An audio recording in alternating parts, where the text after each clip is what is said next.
Hi, good morning. My name is Vinay Venkat.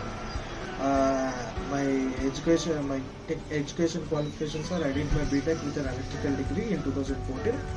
After that, I worked in various companies as a safety officer.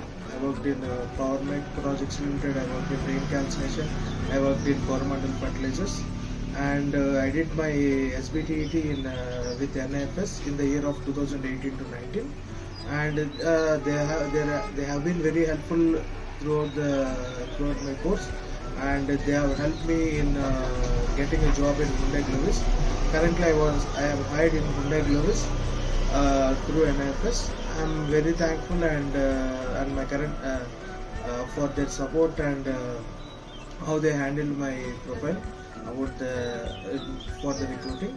And my current CTC is 6.7 lakh, so I should be joining in Hyundai Glovis thanks to NIFS.